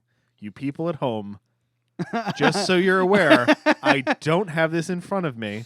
And Bosch said and I knew he couldn't say tenable. Well, I've never seen the word before. It's a new word for me. Untenable? You've never seen that I've word? seen unobtainable. That's different. Unobtainium. No, untenable means that you can't continue.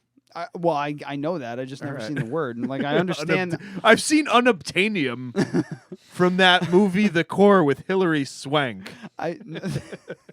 But yeah, I understand what the word means. I've just never seen the word. That's like, okay, so if this show cost $20,000 a year to make, and we were making $19,000 a year, it's untenable. It's untenable. All right. None There of you that go. is true. Those are Everybody's made up taking numbers. notes. This show makes way more negative money than that. But yeah, so the DJI still goes strong though. Oh yeah, they're fucking killing it. They've cornered the market. Well, from professional down to selfie drone, they've cornered the fucking market. Nothing can touch them. How many drone shots are there going to be? And if it bleeds, it leads. All drone shots. Just the whole thing. Just hovering in the newspaper. Yeah. In the newspaper, papers flying everywhere. Do you have the lead? The first all drone feature film. That's actually been done. Oh, has it? No, Yeah, it hasn't. yeah. DJI did one. Well, the thing is, they did it just to show the quality of the camera, but a lot of times they were handheld without the rotors going, so just using the 3-axis gimbal on the drone itself. Yeah, Ryan Phillippe was in a fucking all drone movie that they made. It's kind of dumb, but it was a good marketing ploy. I like to say, like, look, you can make a whole fucking movie with this thing. So, but yeah, they from the Inspire all the way down to the DJI Spark, that thing's like $500. You know, it's cheaper than the iPhone that you're using to fly it. You know, like they fucking cornered the market. They're great fucking products. And my drone is now almost 2 years old. It would normally be considered obsolete, but the thing everything looks fucking great. Yeah. You know? So really. we still didn't fly in the studio. We got to do that. We have to. I think you're when good I get, enough with it. When I get this, can, right? I'm good enough now that I could do it. All right. But if I get a Spark, because I'm going to get a Spark, I'll do that. It's the little one. Okay. Yeah. You can't do the big one? I could do the big one. I think we should. Just the let only everybody know. only thing is we would need to take everything off the table, and we couldn't do it on this consistency. Uh-huh. I would need to put something else down with a pattern.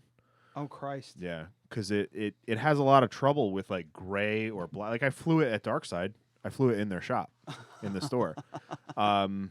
It has a lot of trouble with floors that don't have patterns because it actually uses 2 cameras on the bottom of it, and it takes the 2 images and crosses them over each other to create like binocular vision to tell it like you need to stay right here when you don't have GPS. Oh shit! So a fully black surface wouldn't work. Like even if we took everything off the table and just like fucking scribbled all over it with chalk, then it would work. But yeah, the first time I flew it was raining out, so I flew it in the house. That was a terrible mistake. Started flying towards a light fixture. Yeah, that was fun. Amy can tell you about that. But that's another thing with filmmaking is going the same way as music. It seems to me. Dude, we watched. A lot of people can do it. What Yeah, I'm getting at do is it like, yourself. you do it yourself. You know? We watched. What the fuck is the name of the movie? It's Sandra Bullock, and it's kind of a time travel movie. But her husband dies, and then she wakes up again a different day. Someone with the beetle or some shit. It takes place over that's 7. practical magic. It takes place over 7 days, but she wakes up on different days throughout the week, and in one of them, her husband dies. Mm-hmm. It's a pretty good movie, and it's kind of a time travel movie. Mm-hmm. It's like a consciousness moving movie, and there was a shot, an aerial shot going over a church. The Lake House? No, that's with Kaninu. Premonition. Yes, Premonition. All right. So that movie came out. It was like, but this is what made me think of it. I think that movie came out like 2015 or 2016 or something like that. 2007. 2007. Sure, whatever. So even 2007, so 11 years ago, that shot cost 20 grand to fucking charter a helicopter with a steady cam operator. You had to pay the fucking the guy to operate the camera. You had to pay the fucking helicopter. You had to get all the permits. You had to fucking log a flight plan with the FAA. Now, go to Best Buy. And it would be better quality. But like way better quality for $999.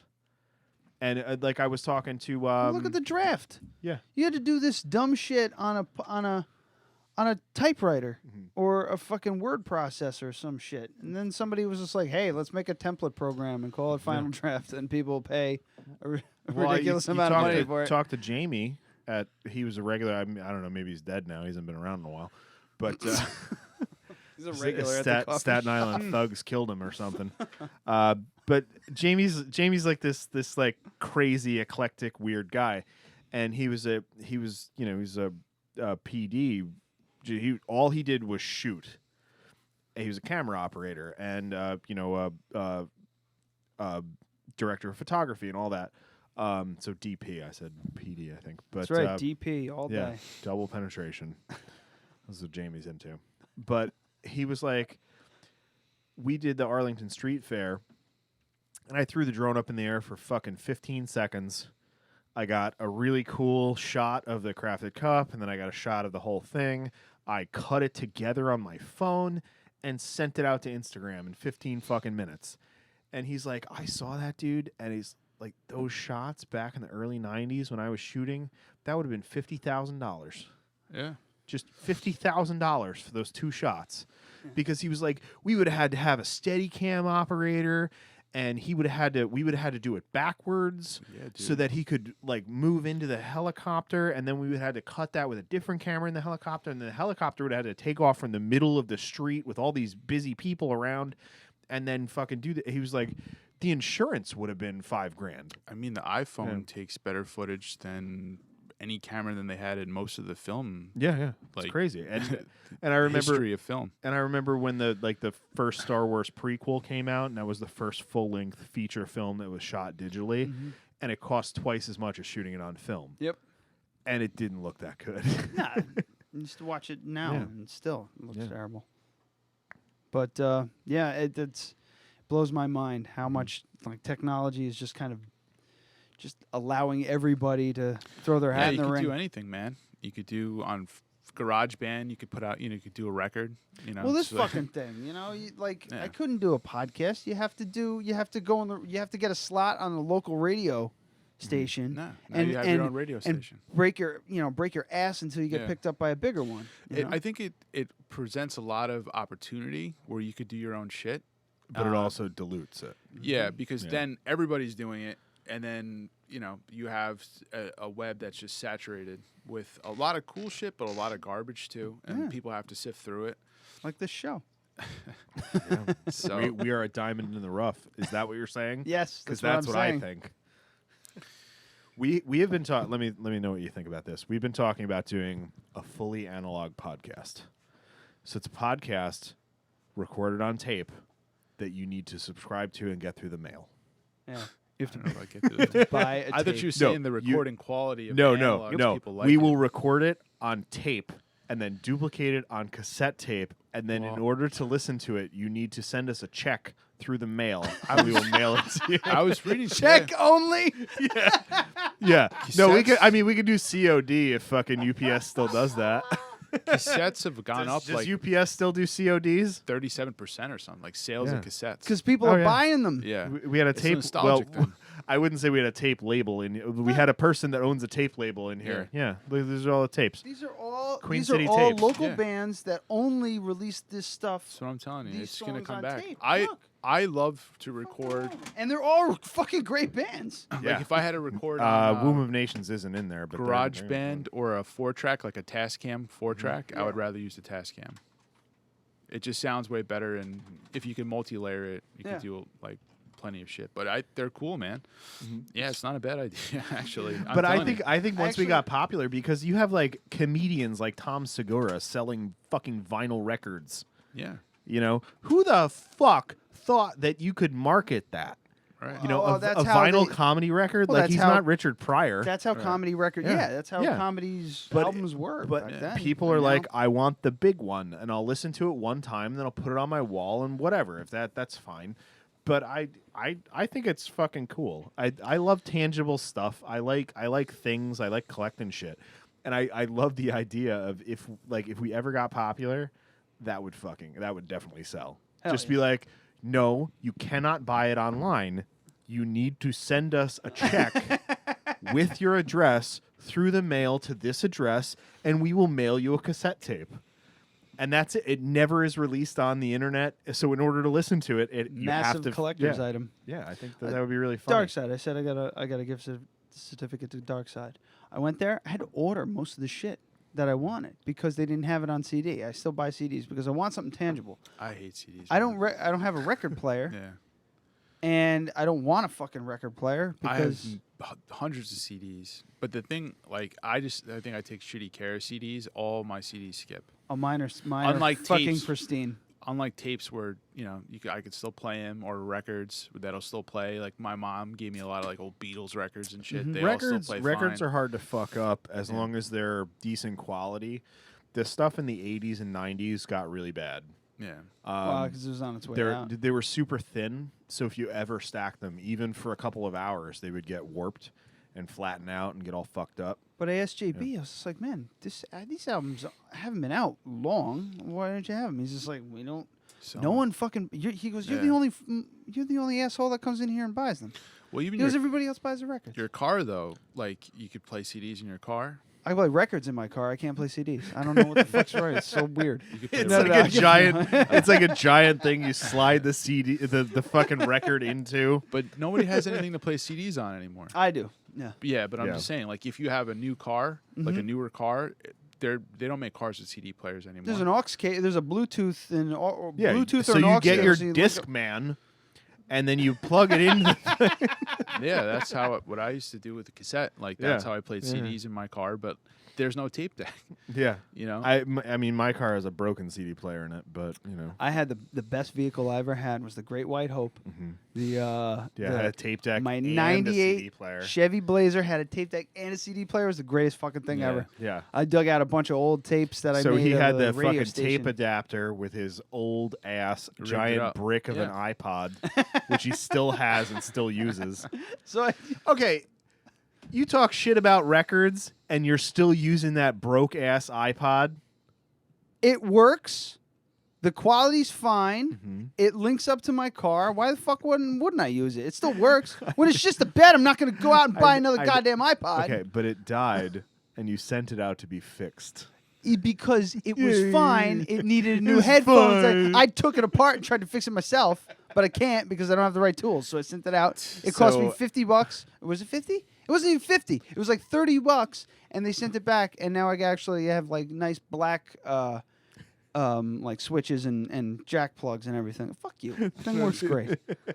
I'm proud of that thing. But you still have 30 exactly, gig iPod. Exactly. That's what I'm saying. It's the nostalgia of it. Like you've had that thing for 10 fucking years. It's got zero to do with nostalgia. No. It has everything to do with what's the word I'm looking for? Convenience Utility? and utility. So for me, I don't give a I shit have that it's several. There's a point of pride that it is from Yeah. 2005. Like I will say, it's 2005 and a half. Yeah, they make good products, man. I still have my old iPod. Which So one I is have it? a bunch of iPods, The and Now, none of I them think. have any music on them. I don't even have any music on my phone because I can't be bothered with dealing with iTunes. And then there's the fact that I don't have a fucking CD anything. Like my fucking Mac does not have the ability to accept a CD, so I can't put any of my music on it. So for me, it's like vinyl's actually easier at my house. It is. It still boggles my mind. Yeah, well, And it's mostly because it's mostly the So he had the same opinion about tapes until 3/4 of the way through the interview, and he's like, you know what, this is really fun, and that's the whole thing. It's is just fun. really fun. You know, if it adds like a kitschy enjoyment to it, if that's all that it's offering, that's fine. There's nothing wrong with that. I will say this: I haven't listened to those since. Well, yeah, because you have to come down here and put them in my stereo that's underneath your desk. It's not. It moved it to the other room. Like I have to go get it, plug it in, make sure it's working. The fucking whatever. But yeah, that it's gonna be, and that's video now too. You know, no one wants to go to the fucking movies. Yeah, I don't want to. I would. hate I would going to the rather. fucking theater. Do you I like would going? ra- Do you honestly like going to the theaters to see a movie? I do like the experience of going to the movies. I had a lot of good times going to the movies. You get popcorn. It's like a night out. So but did I. I don't know if there'll be a movie theater in like 10 or 15 years. But I don't think there will be because it would make more sense. It would make more sense for them to have some sort of way to verify how many people are watching. Yeah, which wouldn't be that hard. It wouldn't be that hard. Like my PlayStation had a Right. fucking camera on it. Yeah, they're gonna You come know? up with some other shit. You can just buy it. Or you can just like you can either. So if they had something where you can watch it on your phone for X amount of dollars, you can watch it on TV for 6 times that. There'd be people that would pay that. You know, I would much rather order pizza and fucking pay $26 for a fucking movie and sit at home. Yeah, well, it's I just would. definitely overpriced. You go to the Yeah. movies, you're spending like 40 some odd, $50 That's bucks. nuts. Yeah, on tickets Yeah. and popcorn and soda and what have you. Hell yeah, it's Definitely quite the overpriced. night out if that's all you're eating. You go to dinner before, don't you? You go to and Drink then a you- half a bottle of bourbon mixed with you your go. fucking root beer in the theater. You know, it gets expensive. And I'm the same way. I used to it's really, $12 worth of bourbon and $26 worth of fucking root beer. I used to really enjoy my time in the theater when I was like early teenager, when I needed my mom or my dad to take me. Right. When I was like, I wouldn't say 13 is a little bit old, but when the Ninja Turtles movie, when that came out, my dad took me to see the Ninja Turtles movie. That was fucking great. But like as I got older, it seemed like the theaters got a little more rowdier. Like everybody was like cool with talking during movies and shit. And that drives me fucking nuts because it was just when I saw a movie in the theater, there were no cell phones. Yeah. There were pagers and shit, but who had a pager? Yeah, please silence your pagers now. that was something we saw. So no one fucking talked because everybody was just like, well, this is the only entertainment I'm going to see and so nothing's going to happen. But now it's just like the experience seems lost sometimes. And like the only time I really get the full experience, if I go to like the last like good theater experience I had was Grindhouse. Oh, that was so fun. That was awesome because everybody in that theater was just like, nope, this isn't a blockbuster. This is a fucking Tarantino. We've come to see a Tarantino movie. Right. Yeah. You know? There it is again. I'm sure. I'm sure I've dropped that a few times. But so and now going, it's just like, well, you can't beat the convenience of sitting in your home, but I mean, if that's the case, people are never going to leave their homes. So going to a concert, I think a lot of people don't go to concerts anymore because you could watch like clips of bands and shit online. Like growing up, if a band came to town, you had to go to the show to see them. You know what I mean? Now you could watch them play live in fucking Germany on YouTube at any moment of the day. I think that still has. I think that still has a little bit more Some weight, yeah. Because when you see a band, for me, it's just generational. It seems at this point, people who are in their mid-20s and stuff like that. It's been proven. Like they've done studies. They just don't go out as much as they used to, or whatever. And like these kids nowadays, they don't have any money. I'm not. Yeah. Well, sure, there's that too. Yeah. A lot of bands. I was the same way. Gotta go. I'll run my fucking account dry to go see them. I can't do that anymore. Yeah. But I'd still rather see a band live because you get like, that feel. You feel the music hitting you in the chest when you're there. Well, does it piss you off when you're at the concert and people are filming on their phones? Oh, it drives me fucking crazy. Just watch really the fucking experiencing the concert. Yeah. You're just like this guy, he's got his camera and he's shooting everything, and it drives me crazy. But I'll let you do your thing because I know that's your thing. No, so I understand. No. I'm not gonna. I totally understand that, and that's why I film some of it and then stop. Mm-hmm. It's the same way. Like I fucking wear headphones during the opening acts and take them out for the fucking band that I'm there for. Mm-hmm. I'm saving it. So I have a piece of it that I can save forever, and I sacrifice some of that experience to get that piece of it, and I completely agree with that. It's like it's been like this since the late 80s. You have the parent who's not watching their kid at a recital. They're watching their kid on a little screen, and that's all they're ever going to see. But if you go, okay, so I'm going to do half of it, and then I'm going to put the camera away, and I'm just going to experience it. I think that that's a good compromise because then you have the visceral experience of it. Mm-hmm. And usually the way that I do it is I go, I'm going to record 3 songs, and then I'm going to stop. And then those 3 songs were the beginning of the show. And then you're going to hit a crescendo, all the fucking crazy parts that, like a Clutch show does not hit its crescendo until 4 songs from the end. I tend to disagree. Really? Oh yeah, sure. I mean, they open very big. I think the first 4 songs that Jesus. Now we're like, Clutch show. Well, Clutch, I don't want to be nitpicky, but what I'm saying is like when I'm filming at a show, I do keep that in mind. I do go, I don't want to witness this all through my phone, but I want to have something to remember it by. To me, if you're doing well, that and the phones are terrible video cameras, and you shouldn't fucking waste for your you, time. like you at least get good footage and decent audio. Yeah. Like on the phone, it's garbage. It's garbage audio. It's garbage video. My brother, when we went to see Rammstein at Jones Beach, it was one of the most amazing concerts I've ever seen. I didn't take a single picture because I didn't fucking want to take my eyes off the stage because I was gonna miss something. If I was fumbling with my phone, I was gonna fucking. He was like taking video and all that shit, and he's just doing his thing. But it's like the video sucked and the sound sucked, and I kept seeing people like filming and everything. It feels very self-serving. It's just like you paid to see these guys. These guys are giving you a show, right? And you're not even like paying.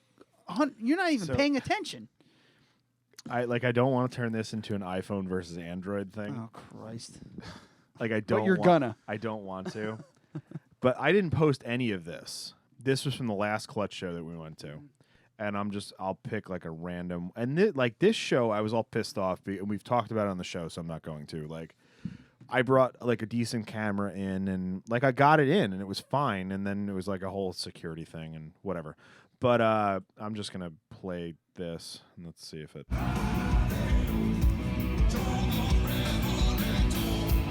Doesn't sound like garbage. That's actually really good bass. And this is the video. You can actually hear Ryan there. So it's fine. And 10 years ago, that would have not been usable or playable, or it would have just been like. And that's what Rob's phone sounds like, because Rob has an Android phone. But yeah, so it's like that. That's cool. Like I have that 18 seconds of Prophets of Doom that I can check out and listen to. But I did it for 18 seconds, and maybe post it to Instagram, maybe whatever. But that whole show, I think I maybe filmed a total of 3 to 5 minutes. If I had that camera, I would have said I'm doing 3 songs. Doesn't matter what they are. Because I'm not going to go, ooh, Prophets of Doom, and then try and start up my camera and do whatever. I'm going to film 3 fucking songs, and then I'm going to put my camera away, and I'm going to enjoy the show.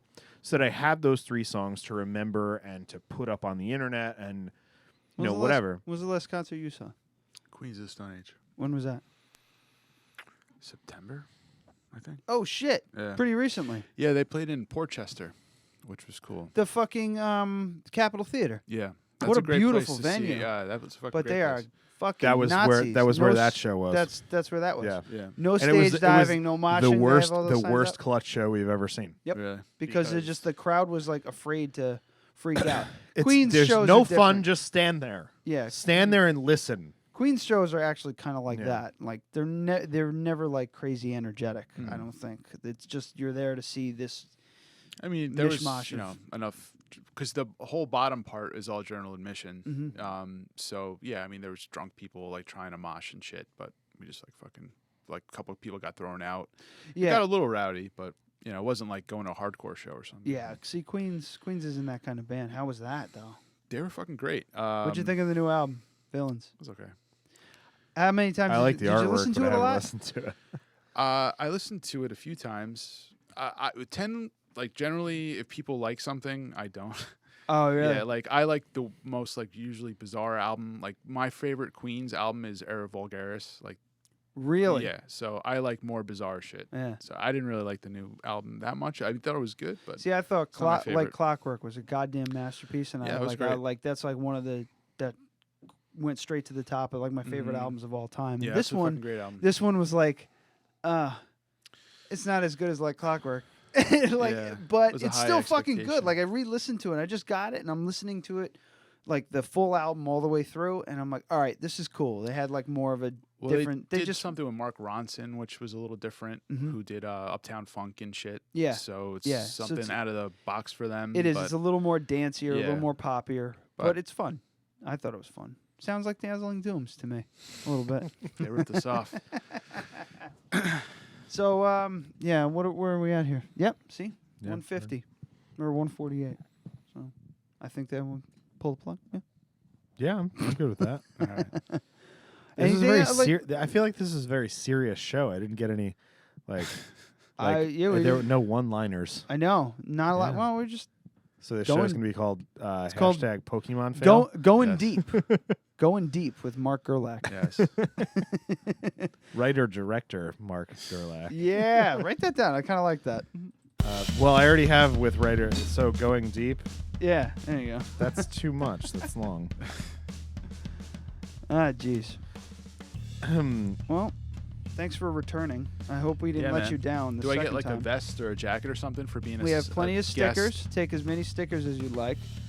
If you'd like a shirt, you can go to zazzle.com/deadradiopodcast and purchase one. I thought you'd get like a sash or something for being a second-time guest.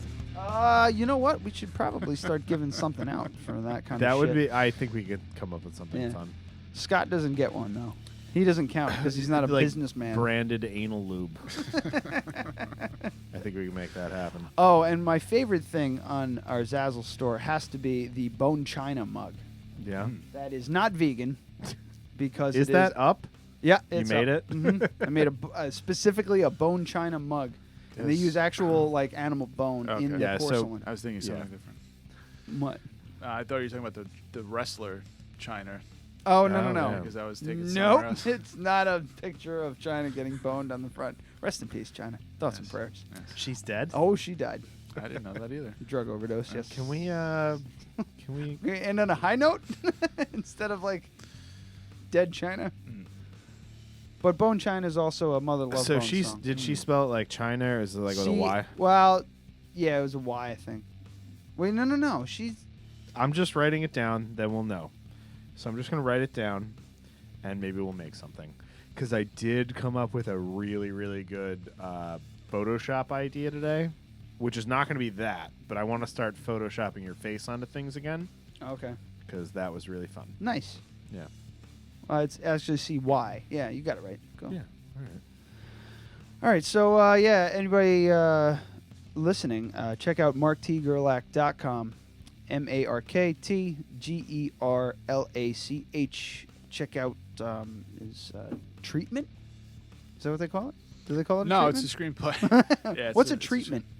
It's like a synopsis, like a short thing to sell. It's kind of like just a outline. Yeah, so it's an idea. The YouTube. It's the YouTube No, short it's movie why, version of it's a. why we have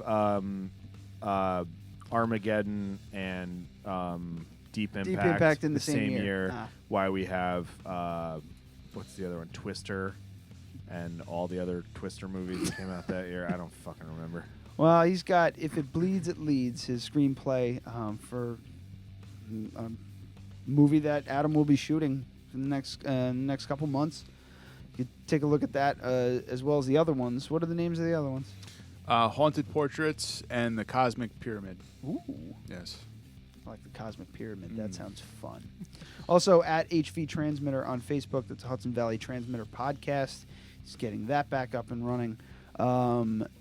We now have, I think, all 4 issues over there of Hudson Valley Transmitter. So those are collector's items. Those are now collector's items. So I feel good Maybe about we that. should stop throwing them on the floor for our movie. Oh yeah, too. Like we kept dropping hints about our movie. If you haven't seen it, check out our YouTube page. It's called Dead Radio Podcast : the movie. All right. Let's get some. Don't type colon. Yeah, don't type colon. It's an actual colon, like the punctuation. So we don't have a lot of titles. That means we were too busy yapping the whole time. It's just and no joke cracking. So hashtag Pokemon fail. Okay. That's gonna get us clicks. Yeah, I think it will. And then the semen taster. You know which one I'm voting for. Going deep with writer-director Mark Gerlach. And Bone China Mug. But China is spelled like China the wrestler. Mark, what do you think? Oh man, those See, are all good. I would like to test out Pokemon fail. I kind of do too. I don't know. How do you feel? Fuck it. It's gonna get us more clicks, but I will write The semen taster is really funny. All right, so but it might not be good press for your film. So Probably not. Circle with orange the hashtag Pokemon fail. We'll do that. Shoop. Circle with blue. Going deep with writer-director Mark Gerlach, so I can fit that in somewhere. And how about we hashtag semen taster? What do you think? Huh? Do you want me to use a different color? White, please. Hashtag semen taster. That's good. It's That's hashtag good for your brand. That's good for your brand, The right? semen taster. What do you think, Mark? Whatever. All right. sorry for putting you through this again. I hope you enjoyed it. I apologize. Thank you for coming to my home. Next week, Long Trail Brewing representative Ryan Burbrick. Or is it Burbrich? I think we went through this. We did go through it, and I don't remember I think where it's we Burbrich. wound up. And maybe Aaron. Maybe Aaron Tarpley, Turtle_T on YouTube. He does taking shots with Turtle, and maybe he'll be on. And I think Brother Kyle might swing by too. So it's gonna be packed house. That'll be fun. And a lot of nonsense going on. So stick around. Yeah, stay right there where you are listening right now. Yeah, don't move and just wait for me to release next week's show on. Can we end next this? Tuesday? You're rambling. I know. Just I'm sorry. stop. Just stop. I never know where to stop. Stop. Right there. Just stop.